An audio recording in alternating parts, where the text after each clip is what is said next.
All right, and we are live. Yes. 7:03, that tends to be a theme. Oh, it's I my think fault. It's my fault. I gotta take ownership. it's not always your fault though. I think we take turns on that. Yeah. Okay though. Well, the You first step actually- is admitting you have a problem, Stacey. yeah, you're right, Chase? Thank you, Chase. True. Makes me feel better. True. So Maria and Stacey with Spontaneity, and today we have special guest Chase Hill with Raider Recovery. So Chase, hey, we're so excited to have you here. And Yeah. I don't know if you've caught this show before, but we're kind of all over the place on what we talk about. We talk business, we talk personal, we eat snacks. You never really know what we're going to be doing. Should have totally brought a snack. You should have. Last time you were hiding and trying to eat off stage. So what are you saying? Yeah. She's all like going off stage and taking a bite. Actually, hold on just a second. I hope he brings like a actually snacks sound pretty good. Yeah. There we go. I got some Ooh, Lindor white Lindor. chocolate balls here. Can't go with that. Chocolatey delicious. I'll hold back my jokes on all of those things. I just Oh my god, I had 7 pop up. Yeah, me too. And I'm like, no, stop, Maria. No. This is a family atmosphere. You know how my brain is. You realize I can't talk for the rest of the show now because there was a lot of things You're on that were said restriction. in one sentence that I could have pulled out a lot of jokes from. But I did. And you know what? I'm really proud of myself. I'm proud of you too, Stacey, because we both have problems with that. we have an addiction with that. I'm proud and of you both also. Of addiction. Thank you, Chase. Yeah, Chase is here to talk about kind of addiction and talk about Raider Recovery. I know you're chewing your chocolate. Almost did it. It was like, let's roll it back in. Purposely and now I'm back. Okay. So yeah, but seriously, we like to have fun on this show, obviously, but there are a lot of topics that we do talk about that are super important to talk about. One of those that we wanted to discuss with you today is just addiction. Addiction is something that, people have. Sorry, I keep looking at my phone and I keep forgetting to share it on. I keep talking, but people hear it in the news and all that all the time about just how the epidemic that we have going on with addiction. But a lot of them don't know, from the addicts' point themselves. And Chase is coming on and he's going to tell a little bit about his story and also tell about how he is taking the steps to try to help, because that's the thing. It's like we all know that there's a problem and a lot of us want to do something, but we're not really sure what to do, right?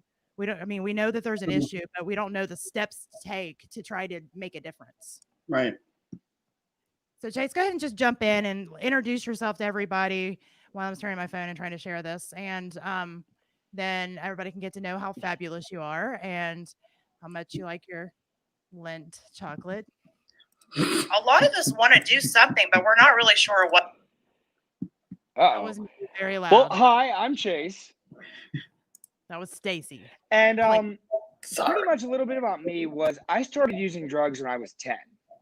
Wow. Okay. And what it started with was pharmaceutical drugs. My mom took me to a counselor and they got me on Adderall, Concerta, and all that good stuff. It made me feel different, and I didn't know that what I was feeling was that I was high at the time. But that's definitely what it was, looking back on it. I was high as a kite all day. Wow. So I quit taking that medication when I was about 13, 14 years old, because I started to realize what was happening when I took it.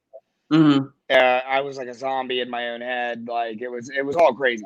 So I used marijuana for the first time when I was 13. When I was 16, it started with pain pills, 18, ecstasy and acid. Then I found my true love, cocaine. And when I started doing cocaine, I was in Louisiana. And so, everything was pretty much funneling up through Mexico. It was all stepped on and garbage. When I came up north and was dealing with some things coming from New York, it was a lot better. And I realized just how good cocaine could actually be. And I never looked back. I started to realize at a certain point that I was blowing lines every 30 minutes, or I could shoot up like a third of a line and make it all last longer. So obviously, it was economically responsible to become an IV drug user, which tends to be the case actually with heroin. Also, what happens is people tend to start with pain pills, regardless of how they got on them, and then they get to a point where they need so much of it that they're paying like they don't make it anymore. Back when I was doing drugs heavy, they had OxyContin still, and OxyContin was like $80 a pill. So Whoa. when you got to that point, you were buying OxyContin, somebody says to you, hey man, I got this bag of heroin for $40. You'll be just as high if you do half now, and then you still have the other half for later. It's economically responsible to do heroin at that point. Economically responsible. It's like there's a price cut. So yeah, like it like, so people wonder how people get to heroin. That's why you need it. And you need something. You need it a lot more frequently than you thought you would need it. And it's cheaper, it's just as powerful. And like, to a drug addict's mind, that makes sense. Just like it made sense for me to stop snorting coke and start shooting coke. It made sense for me to not buy crack and just buy cocaine in bulk and make my own. Like, that's the way a drug addict's thinking. Because what happened is, with me, I got so reliant on using cocaine that I essentially became what I like to call a highway slave. I was driving a Mercedes all over 4 states that shall remain nameless, running bricks of blow. Wow. And all that profit went to strip clubs and my own habit. Wow. And I thought it was so cool. Oh man, I'm having breakfast in Cincinnati and dinner in Pittsburgh. Like, I thought that was so cool at the time because I'm high as a kite and I'm in and out of strip clubs and bars, and there's many different people, many different women. You feel like you're in a rap song for a while, and it's really hard for you to see that. Oh yeah, it's hard to see a problem when you have enough money to cover it. When you're as quote unquote free as I thought I was, and I'm at the time I'm on probation. And I was still like making my probation appointments back in the state and county I was on probation in. I was just like doing my driving schedule to meet up with that. And there would be times my probation officer would call me and I would be like on the wrong side of New York. And hey, can you come in this afternoon? Oh man, I'm at work. I'll have to see you tomorrow. Get in the car and start hightailing it back. Wow. If you don't mind me asking, Chase, like, do you recall why you were placed on Adderall? ADHD originally. Okay. I'm just curious. So, and actually, funny thing for the why on specific drugs, this instance with probation I'm talking about, I had ended up on cocaine and this bad off because in my drug addict head, I had been doing marijuana maintenance for a while, and I'd stayed off hard drugs successfully, just smoking marijuana occasionally. I ended up in a really bad situation where there was a guy in my house with a gun, and I didn't want him to have a gun anymore, and I had to make him not have a gun. And the police disagreed with my methodology on how to do that and achieve that result. So when I got placed on probation, I remembered, oh man, marijuana's in my system for 30 days, but I can go back to doing coke and it'll be out of my system in a couple of days. I'll be able to pass drug tests. Got you. So drug addict brain said, go back to doing coke. And then it ended up in this situation now, trying to get back to a probation appointment. So that was how I lived my life for a while until I finally got hemmed up by probation. I finally messed around and gave him a hot urine and went back to jail. While I was in jail, gave another hot urine in jail. Is that the term? Because this is like education for me. Hot urine. So I'm guessing something was in your urine. A dirty urine screen. Got it. Okay. The joke is sometimes the probation officer will throw it out, and you'll say, "What'd you say?" He'll say, "Oh, you melted the cup." But like, if he threw it out, that means he passed. But like, he'll tell you something like that. The cup. So I went to rehab again for the second time. Said I'm taking notes as I'm learning all kinds of things. I'm like, what? Yeah, I can't hear you. Like, yeah, just like I unfortunately, well, I guess I know people that have had this issue. You know what I mean? And they're still going through it. So a lot of the terms, like I never really spoke to someone that has gone through this journey. So I'm honored that you're here to share it. But like some of the terms, I'm just like, well, my urine comes out warm. Is that? No, we're not peeing coffee. No. Okay, got it. All right. Although I drink enough coffee, I think I would. Okay. But anyway, so I got handed out with probation finally, and they sent me to rehab. This was my second trip to rehab. My first was in Louisiana, but now at this time I was in Pennsylvania. I went to Maple Manor out by Bradford. Great program. They were a group of people who actually kind of cared, or at least seemed to. There was some funny business, but there's always some funny business in a rehab. That is what it is. So I got done there, and I did really well for a little while. And what happened was I was still on probation. You know, I just got that get out of jail free card with the rehab and everything. I was going to NA. I met this rather attractive woman with some very nice assets, we could say. I've been there. And she was really eager to hang out. And naturally, I'd just been through jail and rehab. I was also very eager to hang out. And that's when I tried heroin for the first time in my life. Oh, wow. Okay. I immediately died. I don't remember what it was like. Wow. I remember mixing it up. I remember putting it in my arm, and then I remember that was it. Black. Straight to black. Roll credits, end scene. I woke up in a hospital. Officer Bardo had saved my life administering Narcan twice from Countersport State Police Barracks. Officer Bardo is a great guy. And like I said, saved my life. Got nothing but good things to say about him. Not even mad he arrested me. Not even mad. You're here today, Chase. But like I said, he arrested me. So then I went back to jail. And so now, like, you know, I'm in front of the judge again. Hey, guess what, Mr. Hill? I'm gonna take care of this with a 2.5-year state prison sentence. Snap. And so that's what I did. I went to prison for 2.5 years. I got to do a lot of soul searching and solitary confinement. They seem to be under the impression that I beat up one of my cellies who was accused of being a pedophile. And I don't know where they got this idea from. Like, everybody deserves a fair shake. But he had to go to an outside hospital and, ended up staying there for quite some time.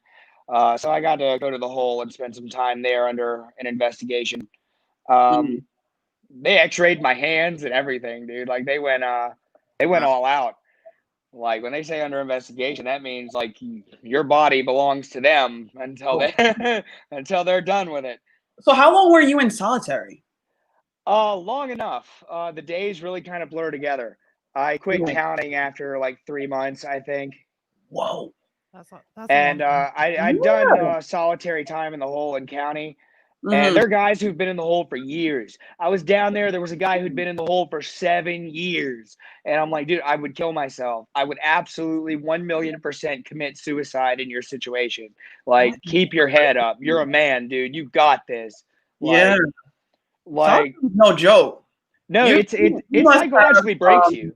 Yeah, you literally have some courage and like stability because solitary, I remember I was watching this documentary, like they would show that in the floor, there's literally like you could see the pathway or the marks on the floor, cement. Where people pace, yeah. Yes, cement. Yeah, you can see it. And you can see the line from the bed to the toilet to the door to get your tray. You can see the groove in the floor. Absolutely, you can. Yeah, Maria, and you can usually see palm prints where somebody's done push-ups for months on end too. There's two circles usually about shoulder width apart in there too. You'll see.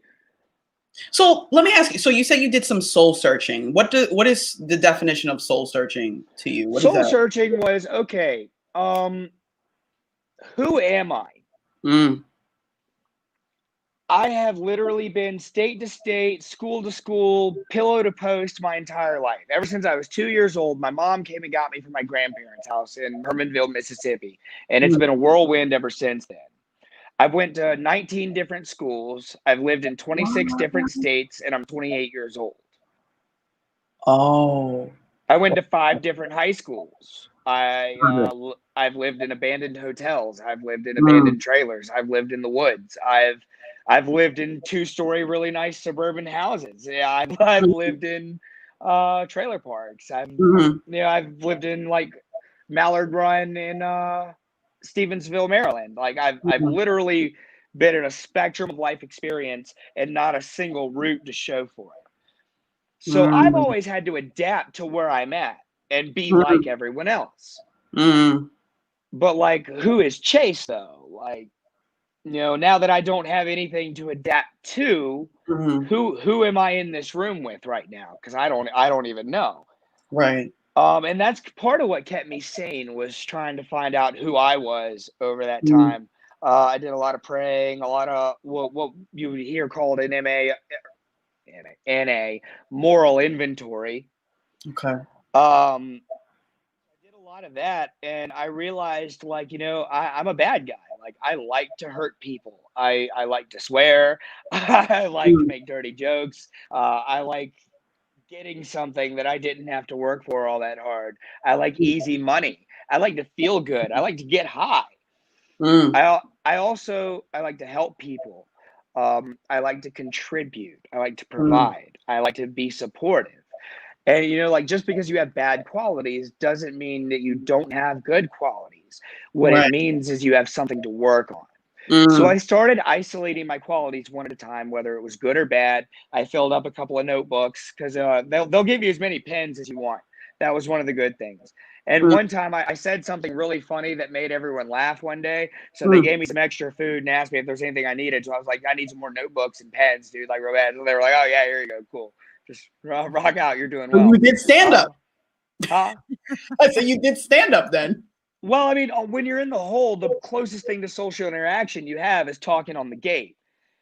So Okay. like you're yelling, like people will be playing chess and they'll be like, Yeah. yo, rook to d5, and they both got chessboards and they're trying to do it, right?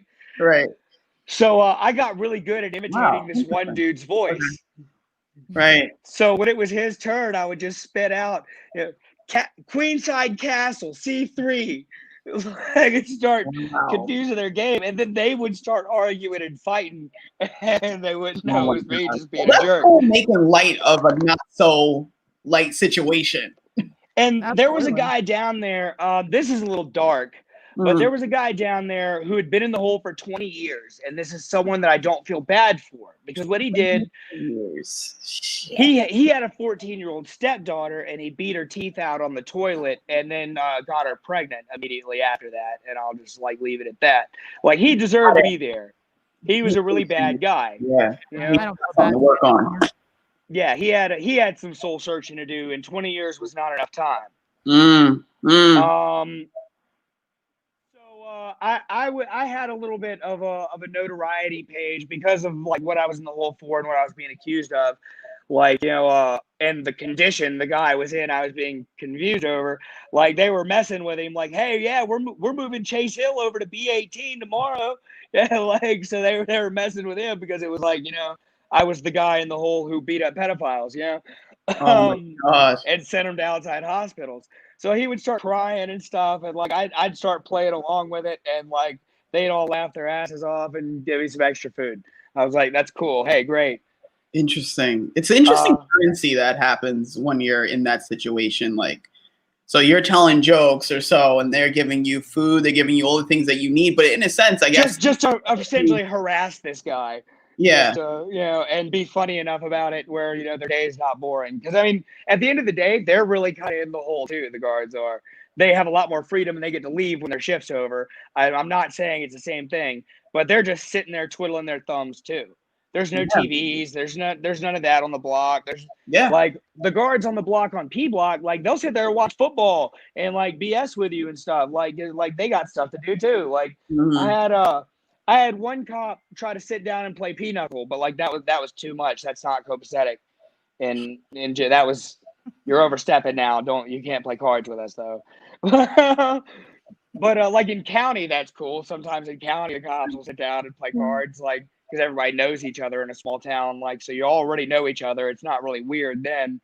But like Goodness, when this you is got a rookie cop who looks like Bueller from Ferris Bueller's Day Off, he's like, "Hey guys, I play this hand of pinochle." It's just like, dude, you're gonna get stabbed. Maria. That's another movie I gotta see. Oh my Absolutely. god, you absolutely have to. I find out all the time that she doesn't know things So that I feel like normal people I did know. this soul searching in solitary confinement, Yeah. and I realized that I also had some Ferris Bueller qualities also. Can you explain that for me that I haven't? I'm going to. Oh, okay. I have a little bit of charisma. I have a way of being able to accomplish things. And a lot of the time it's flying by the seat of my pants.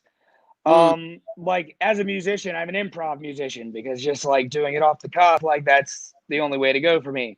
Go with what you feel, like Jonah Hill says in Superbad. I love it. So I was able to assess all my qualities individually, look at the bad ones, look what was realistic to work on now, look what needed to happen and for me to work on the rest of them, and what good qualities can I nurture and exemplify. And what I realized is like, although solitary confinement really drove me to a psychological breaking point, and I don't think I'm the same from prior to that and now, it did give me an opportunity to be still for a minute and figure it out. And that's kind of an idea here, except it's not, it's the exact opposite of solitary confinement. Rate of recovery is ideally a social center that's going to be able to give you that chance to get stabilized enough to be still. So Bruce Alexander looked at that classic rat experiment where you put a rat in a cage and you give it a bottle of water on one side, and on the other side you put some cocaine in a bottle of water, and we see which one it likes more, right? Personally, I like cocaine a lot more than I like water, so I'm sure the rat felt the same way. And that's why this experiment yielded a 100% overdose rate. So what Bruce Alexander brought to everyone's attention is this experiment was done in the early 1900s, and right now it's 1970 while he's doing this, in the 70s sometime. So this was done in the early 1900s, and this is what we're basing all of our information on about drug addiction. So I want y'all to note something, that the rat has no choices. It can only live in isolation, drink water, or get really high. And when those are your only options, of course you're gonna get really high. If they would have threw a bag of crack in my cell when I was in prison, I'd have been zooted. I'd have had a chicken bone hollowed out in no time, jam with speaker wire, ready to go. Like, and that's pretty much what we're doing to drug addicts and criminals, though. We're making them like that rat in the experiment. We're isolating them. We're making it harder to get jobs. You have to go through more extensive background searches to get like housing. Certain apartments won't rent to felons. There's tested. And if you're lucky enough to go to a recovery house, it's going to be in a bad neighborhood where there's going to be easy access to drugs, which is not something you need. So what I'm also looking at is from the legal aspect. When you're on probation and parole, you have appointments to make, you have to go to counseling, you need medication, you need all these things. So phase 2 of Bruce Alexander's project was really important, and that's what we're going to base our center off of. He made Rat Park, which was essentially heaven for rats. Tunnels, colored balls, cheese, hamster wheels, lots of friends. They could have lots of sex, do whatever they wanted to do. They had everything they needed to be successful as rats that lived in cages, I guess. So by changing the cage, we went from a 100% overdose rate to a zero, zero, that's 0.0 and then the other zeros up and above, 0% overdose rate. Wicked. And zero means nothing, and nothing means absence thereof. Yeah. None of the rats died. They were all alive. I don't know how to say it in Chinese, but if I did, I would.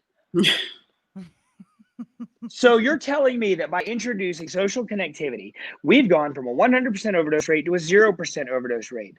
Why aren't we applying this to our models? What I want to do is I want to build Rat Park on the human scale. Instead of tunnels, I want work shuttles. Instead of cheese, I want medication.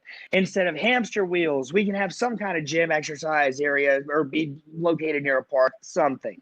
I want on-site counseling, on-site NA. I want on-site everything. We want to put this thing under the same roof as everything you need.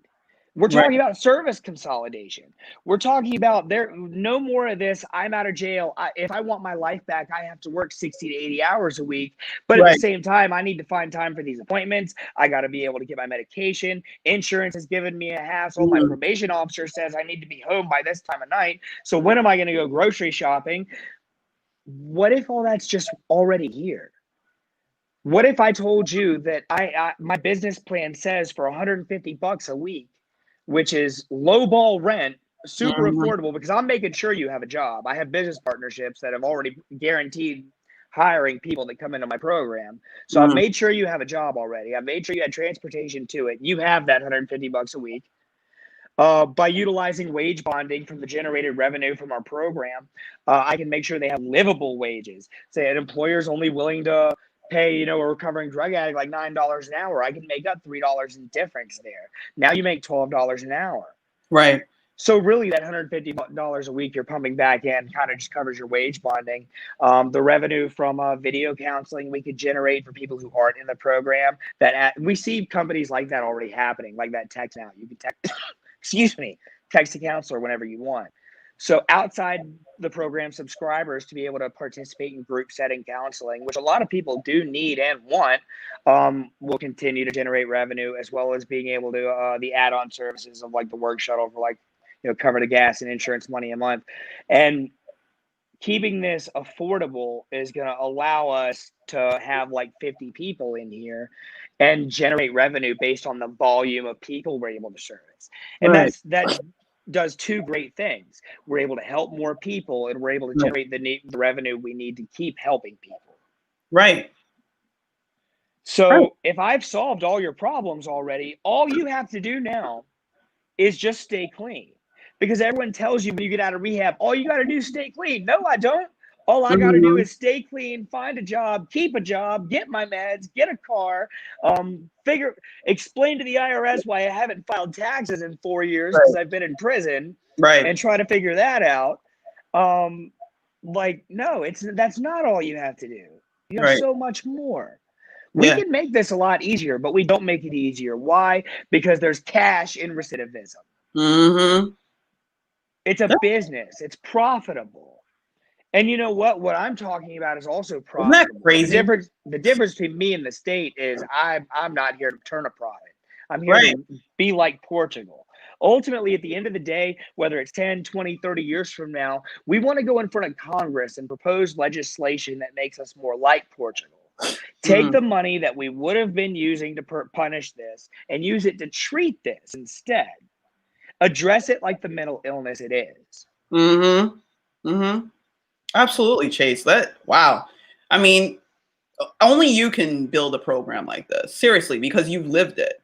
You've lived it. So you know exactly what people need to become clean, if that's the word you want to use, or I'd rather say like to find the true selves that are within them this whole time, but they didn't see it for some reason. See, I I mean, would never claim any of that myself, but what I will Mhm. say is I can relate, because the Yeah. value of one addict helping another is without parallel. And the thing is, people in our community say, oh, we're okay with mental illness. We're okay with drug addiction and people in recovery until they see symptoms of it. Everyone's Mhm. okay with the mental illness until they see an autistic child have an episode at Walmart. And then they go, ooh, let me go walk the other way. So someone who isn't able to relate can't run a program like this. And I don't know any felon drug addicts who work in politics who write this legislation, who run these Right. programs. I don't know any CEOs of recovery programs who were hardcore drug addicts 10 years ago. Mm-hmm. There are people who went to college and had good lives and know about it from a book real good. They know about that. But Yeah. but what they do is they do a good thing. They hire counselors who were former drug addicts and stuff like that Yeah. who can relate. Yeah. But the thing is, like at the end of the day, the people that make decisions are not the people who have lived the way their clients have lived. Right. So how could they And know really what somebody would need? They're thinking, okay, well, just provide them with a space to live for a little bit, transition, you'll be fine. It's like, but you don't know, maybe I need somebody to talk to. Maybe I need, some like a really good support system, or I need somebody to really tell me like, look, you can get out of bed today. Like, we're going to help you. Even the recovery house system is a joke. My recovery house experience was this. I walked into an office, I sat down, this guy with a thick Philly accent cussed me out, said no booze, no bitches, no drugs, and I quote, that's what he said. Here's a key, give me $125. Okay. I was making an acronym, BBD. So, like, that was it. I didn't take a single drug test while I was there. A lot of the guys there were older guys on Social Security, and like a lot of these recovery houses have become like retirement homes, kind of for guys on Social Security, where it's affordable enough for them to just stay there. So these recovery houses generate revenue on Social Security, like predation, I guess would say, to be a predator on. Is that a word? Did I just make one It up? is I don't know. now. I don't know. I don't know. It made sense. So, and they're also down the street from these drug houses. So people are overdosing on the couch. People are overdosing on the porch. No one's getting drug tested. No one's getting searched. They have a couple of meetings in house a week. And the buildings are generally in disrepair. Ma'am? Did you find any value in these meetings? Like anything of value? Yes. You have to weed through it though, and it takes a lot of time and effort. What happens for most people is they go to their first few meetings, they happen to have a crappy experience with those, and no one's telling them, no, there are good meetings out there. You just have to find the one that works for you. But NA and AA don't work for some people. Now, I totally support the 12-step program and ideology, and it's being implemented in the Rate of Recovery program. But, if counseling and group therapy and stuff is sufficient for you, then I'm not going to push it on you. I think everyone who goes down the recovery road ends up practicing the 12 steps at some point, regardless. So and besides, you're going to be surrounded by it at the center anyway. Like, how could you not eventually check it out? The thing is, like, we need to be less like a hunter and more like a riverbank if we're going to tie this into nature. The problem is the river. The bank contains the problem and directs the problem where it needs to go to dump out into the ocean. Whereas we approach it more like a hunter in the woods now, where we're actively looking for prey so that we can generate something from it, whether that's food, the pelts, the profit. Like we're profiting off of the problem as if it's a hunt. Whereas we need to function like that riverbank. We need to be firm. We need to guide it. Let the problem and the water and the solution and everything will go where it needs to go, as long as we can put this structure in place to heal our communities. Let me ask a question real quick. For people that are listening right now and haven't been to any type of through any type of recovery program, how would you explain? Maria, I can't hear you at all. Can you not hear me at all? What is going on? Oh, I can hear her. I hear you. I haven't been able to hear her this whole time. I thought maybe. I wonder why. No, I really haven't. Can everybody else listening hear me? I wonder why. That is so odd. I just realized she's talking and not making sound. Oh no, Maria, I'll be your translator. Okay, so Stacey, ask him to explain recovery for people that don't understand how the processes usually go, and then how rate of recovery will differ. Okay, so Maria asks. Beth says she hears you fine. That's all right.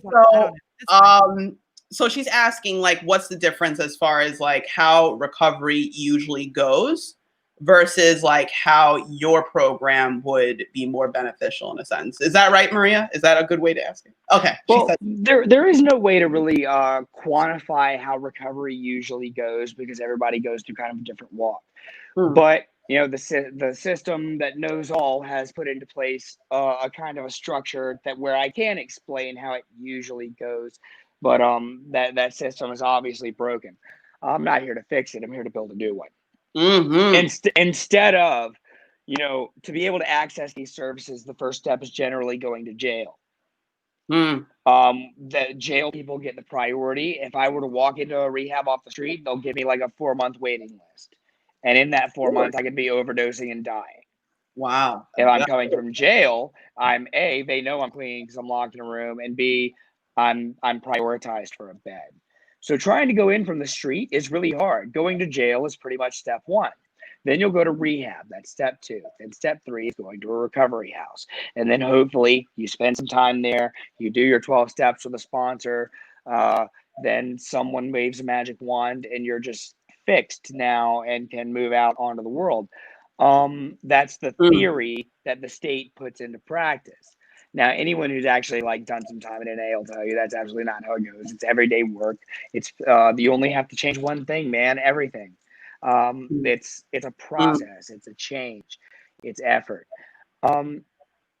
So rather than having this cold, structured approach where there has to be like this crazy punishment first, you come into my house, you show me a hot urine screen for drugs. We're gonna figure this out. If I don't have room for you, I will get you somewhere until I do. This is not just a me thing. Rate of recovery isn't a standalone thing. Rate of recovery is something that exists within a community of recovery. So what's going to happen is this year we're having a licensure come out in PA. That's going to pretty much be a recovery license. That's what it is. And getting that license when that legislation passes this year will enable me to partner with rehabs, partner with jails. So it's not so much that I want to just totally throw my middle finger to the system that's currently in place, even though I really kind of do. The best way to do it is, partner with that and become an option in the system. Right. And when I'm a successful option in the system, then we can start changing the system. Absolutely. First, I have to become an option, then I have to become a successful option. Right. And I think that path of proving is gonna be what kind of solidifies what we're able to do in the future. Wicked. Maria, you have another question? You want me to send it over to Chase? Translate. Yeah, I would like him to kind of describe just briefly what his plan for the recovery system is. So what is the processes? I know he's going to be working with businesses and, all of that, but have him explain what the processes is and how people can get involved too to help. Okay, awesome. So Maria's curious to know what is the process of how this system is going to work with your vision? How is that going to work, and how can we get involved to become a part of it? Is that right, Maria? Okay. All right, cool. For right now, the biggest thing we can do is change the conversation we have. Combating this stigma is the biggest deal because, like I said, these places tend to pop up in bad neighborhoods. We need to be looking, instead of looking at residential areas to build this thing, I'm looking at industrial areas because now there's not a community to get approval from. And good news, there's not a crack house right down the road. So I can get an industrial warehouse, 15,000 square feet in Altoona for about $6,000 a month on lease. They'll let me remodel, build, and develop the property. And by developing the property, they will also drop my lease payment every month to $4,000. So I'm pretty much paying $4,000 a month in rent, we'd say, because lease is just a fancy word for rent. On a building I was able to remodel, and I have a contract with these people for 10 to 15 years, whatever it is. I can remodel 15,000 square feet for about $250,000. And do it well and get it right. I have enough friends who are contractors. I know enough people. I know enough business owners who are able to accomplish things. And I know enough suppliers who are willing to cut bulk deals, like Kane Hardwoods of McKean County. They're 4 hours away. If I buy hardwood for framing in bulk from them, I get ridiculous deals. So just being smart and shopping and being a little thrifty about it can get the remodel done. And crowdfunding is essentially a non-issue because people are looking for a place to go every day. Almost every NA meeting I go to has someone there who says, I don't have anywhere to go tonight. Can someone help me out? So we can fill those beds almost immediately. We can have them all working almost immediately. And once they're generating revenue for themselves, they're generating revenue for the program. What we have left from the remodel helps us pay the bills and not keep operating for a while until we really get our feet in the ground with this. And our idea is to open supplementary businesses like a drywall business, framing business, concrete, trade businesses. Because to do those things, what I need is someone who knows how to do it, the tools, and a truck. I've worked these jobs plenty of times myself. So I can literally hire a contractor under a DBA or another LLC, and that revenue goes to rate of recovery. And I'm just cutting him a check, paying him a salary or hourly or whatever that looks like. Mm-hmm. What it can essentially be like, what that essentially does is it creates jobs in the community also. Because what I'm doing is I'm taking someone with a license who doesn't have the means to start their own business. I'm starting a business for them, having them run it and get paid to run it. They're making a name for themselves, and ultimately one day they could potentially buy that business from Rate of Recovery, or Mm, go off and open their own, and I can sell it to someone else. I mean, there's when you start generating revenue and you start looking at what you can do in the community, what does the community need? And you start placing the money in the community correctly, which politicians absolutely don't do. I think we can agree unilaterally on that. I think we can see real improvements. I think we can see healing right. in our communities. And most importantly, I even think we can see some ease in social tension. Yeah. Yeah. Can you imagine what so many people are going through right now? Like, especially like, say they are a user, former user, you know what I mean? It could be really tough right now. You know, a lot of people would benefit from this program. I think. And who I especially feel bad for is women in recovery, because that's like one of the most preyed on demographics there is. You know, the 13th step is real and it happens all the time. Like it's an experience like that is something that turns a lot of women off from NA forever. Like they just never go back and they overdose and die. I So need like somebody to explain the 13th what I step. want to I do don't know what ultimately that is. one day is Oh, I need to wait, have one I moment. want a women specific center. What is the 13th step? There is no third. The 13th step is hook up at a meeting. It's okay. like taking Got somebody it. home Got it. who's vulnerable and easy. You know, yeah, no, that's that's a So, bad thing. got it. Okay. So, Maria, did you have something to add I on? was just gonna say we've had a few people make some comments. So Yeah. since Chase can't hear me, I'll let you talk. Just you can. This is really interesting. All right. Yeah. So Maria's saying, you know, we had a couple of people make some comments. So just going down, you want me to just start from the top, Maria? Sure. I'll keep Okay. going and you talk. Mick said hello.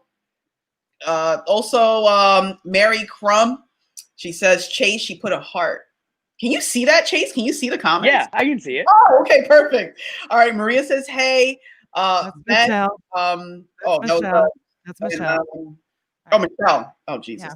And then Beth was agreeing that lack of housing is a huge issue. So, And Beth and Mary can hear Maria also. yeah. yeah. Yeah. I was looking down. I was like, not relevant anymore. So Wow. So you're in Philly? Is that No, okay? I'm in Harrisburg,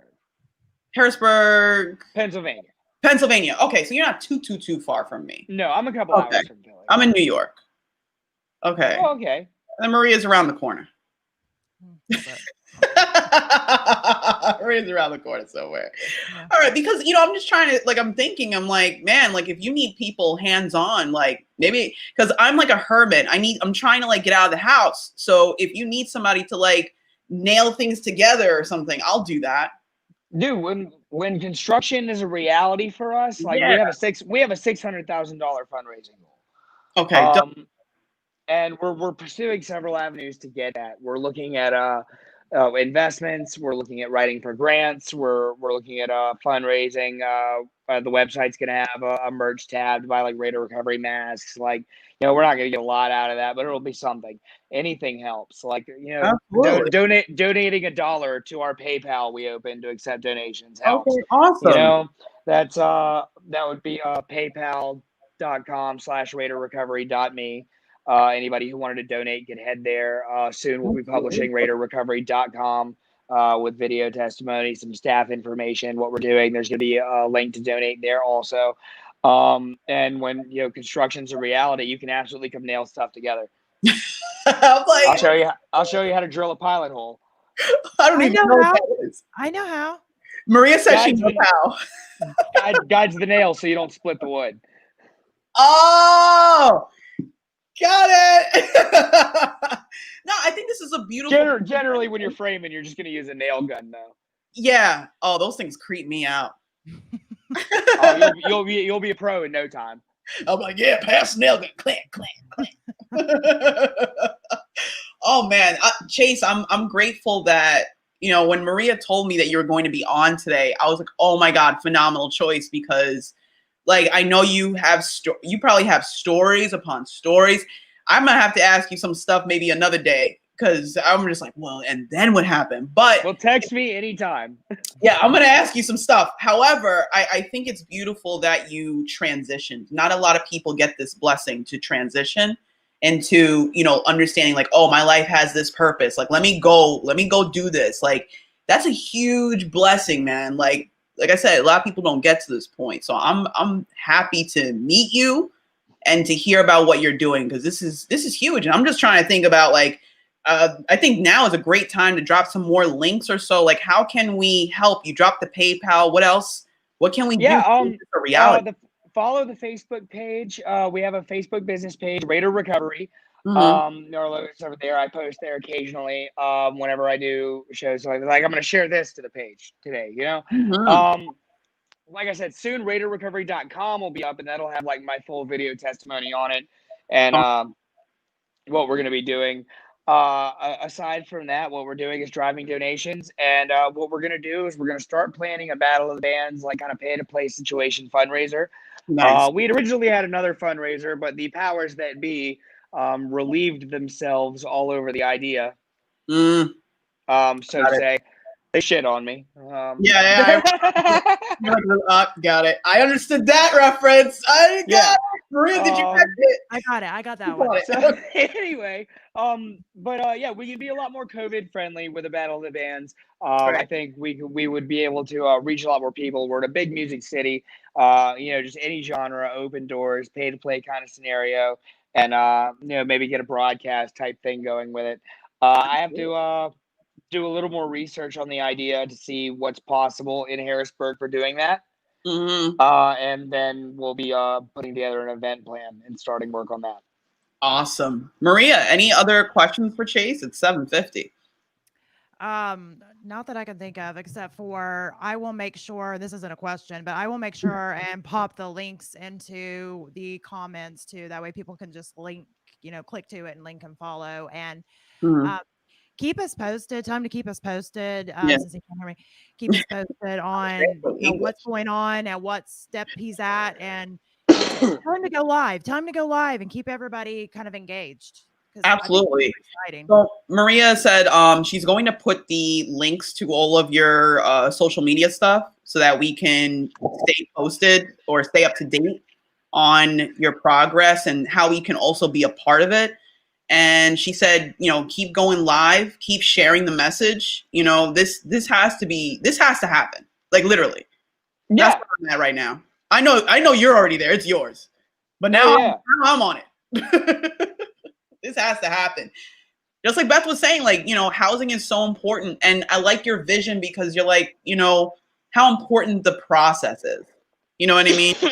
And what's even more important, I think, is the affordability issue. I mean, everything's so expensive and people pay starvation wages. By being able to do this like on a volume level, I'll be able to actually keep it affordable and still generate enough revenue. Right. Because like $150 divided or multiplied across 50 people in a house, I mean, that's plenty of money to get stuff done. Oh man, Chase, this is crazy. All right, you're gonna have to lead us out. You're gonna have to be the one to lead us out because Chase will be staring. Like if your rent was $150 a week, you'd jump through the roof, I'm sure. Oh man, Maria's saying I gotta like, you know, she says lead us out. So I guess when we go out the restaurant, we say, hey, thanks so much for coming, and you know. Oh, you work in a restaurant too? No, I don't. I'm just saying like what I'm visualizing of us closing this show today. I do food deliveries and I do my show. That's literally all I do, sort of. I motivate people, inspire. Soon to be the official nail driver of Rate or Recovery. Yeah. I'm gonna like I need one of those like hard hats. We have it's going in the business plan. We gotta get your portrait done in a hard hat now. Yeah. Absolutely. We have a comment from Beth. Beth said, have you heard of Thistle Farms? No, I have no idea what Thistle Farms is. Is that like one of those recovery communities? Because like they have those, but they're pretty much like glorified recovery houses. Got you. I like the lights that you have in the background there, Chase. That's really cool. Yeah, well, my legs were falling asleep, so I had to stand up a little bit. All right, cool. Well, Chase, it's been a pleasure, man. I really want to speak to you more. Maria, We anything else? absolutely can and will. Yes. Now you all are best friends. So it'll be Yeah, good. like we gotta all be best friends. We're gonna like come out here. Beth says to check out Thistle Farms on in Nashville. Oh, I lived in Nashville. Nashville's a great place. Maria, comments about Nashville? I love Nashville. I love She it. loves Nashville. I do. That's all I got though. It's hard not to love Nashville. I only went there on an airplane once as I was transitioning to go to Florida, and I didn't get to spend. I didn't leave the airport, and I wish I did. It was interesting. It's really hard to get lost in Nashville too. Oh, really? Is that true, Maria? Is it hard to get lost in Nashville? I mean, I didn't get lost, and for anybody that has traveled with me, they know how directionally challenged I am. So there you go. Maria says she's directionally challenged, and she's like, "It is true. You don't get lost in Nashville." Yeah. So good to know. Well, guys, thank you so much for having me. I'm so glad to be on and get to talk to you guys. I feel like I made a new best friend. It's great. Absolutely. And on a side note, So I'm going to my go daughter ahead said you're and check photogenic. on out of here. Wait, Thank you guys so much. Maria's saying something. It was Oh. dumb. Anyway, I said on a side Oh, note, yeah, Maria. my daughter just texted me and can't said, hear "Tell her. Stacey she's photogenic." Oh, why? Thank you. Now I have to like paraphrase. Maria's daughter saw me and said that I'm photogenic, so I'm like, all right, cool, that's a plus. And what were you saying, Chase? This conversation. I just wish I could hear her. Yeah, Chase says he wish he can hear you, Maria. She says, "I love you." I mean, I guess you can see her, so I don't know why I can see her fine. Yeah. Yeah. Oh man, it's been a pleasure. Let's network and every. All right, now my girlfriend's up here distracting me. Guys, it's been fun, successfully chaotic. We were chaotically awesome today. You know, Absolutely. we had a message, we had a vision. Yeah. Yeah, absolutely. All right, guys. I hope you guys have a great evening. Maria, I'll talk to you. Chase, I'll talk to you. Bye-bye. Thank you, guys. Bye. Adios, y'all. All right. We are off, so I guess the people that are still here can still hear me. So Maria Daniels was successfully chaotic. That was Stacey Price with Waste Off Podcast and Chase Dangerhill with Raider Recovery. So thanks a lot and see you all next week, Tuesday, 7 p.m. Eastern Standard Time.